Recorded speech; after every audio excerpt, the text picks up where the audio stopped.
এটার সঙ্গে এটা অ্যাটাচ করে দিয়েছি, বুঝতে পেরেছো? এটা হচ্ছে 25 ডিগ্রি।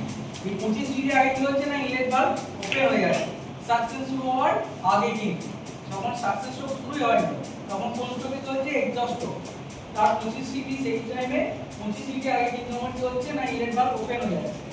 যাতে কি জন্য ওপেন হচ্ছে, যাতে আমাদের যে ইয়ারটা প্রেস ইয়ারটা যেন ভালোভাবে আমার সিলিন্ডারের মধ্যে প্রবেশ করে, সেই জন্য আগে থাকতে আমার পিস্টনটাকে মানে সরি ভালভটাকে আগে থাকতে ওপেন করে দিই। ঠিক আছে? তো কি হচ্ছে যখন দেখো এবার সাকসেস স্ট্রোক চলে এলো, কোথায় বিডিসি তে সাকসেস স্ট্রোক আমার কমপ্লিট হয়ে গেল, বিডিসি থেকে বিডিসি সাকসেস স্ট্রোক দেখো তখনই কিন্তু আমার ইনলেট ভালভ কিন্তু ওপেন মানে ওপেনই আছে, ক্লোজ হয় না।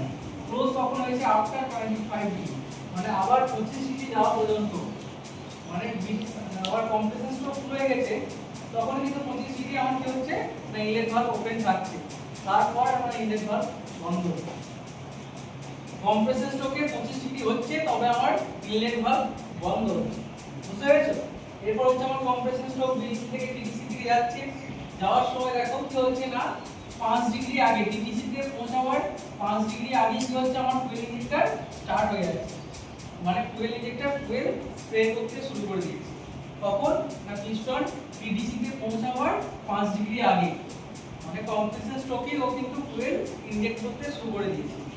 কতক্ষণ ধরে করছে না 5 ডিগ্রি আগে থেকে কত ডিগ্রি 25 ডিগ্রি পর পর্যন্ত, মানে পাওয়ার স্ট্রোকের 25 ডিগ্রি পর্যন্ত টোটাল 30 ডিগ্রি পর্যন্ত ফুয়েল স্প্রে করছে, বুঝতে পেরেছো?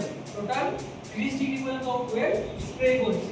তাহলে ফুয়েল ইনজেকশন কতক্ষণ করছে না 30 ডিগ্রি, 5 ডিগ্রি আগে পাওয়ার স্ট্রোক পৌঁছাবার মানে টিডিসি তে কম্প্রেশন স্ট্রোকে পিস্টন টিডিসি তে পৌঁছাবার 5 ডিগ্রি আগে এবং কম্প্রেশন এই পাওয়ার স্ট্রোকে কতক্ষণ না 25 ডিগ্রি পর, মানে পাওয়ার স্ট্রোকে 25 ডিগ্রি পর্যন্ত টোটাল 30 ডিগ্রি পর্যন্ত আমার ফুয়েল ইনজেক্টর ফুয়েল স্প্রে করছে।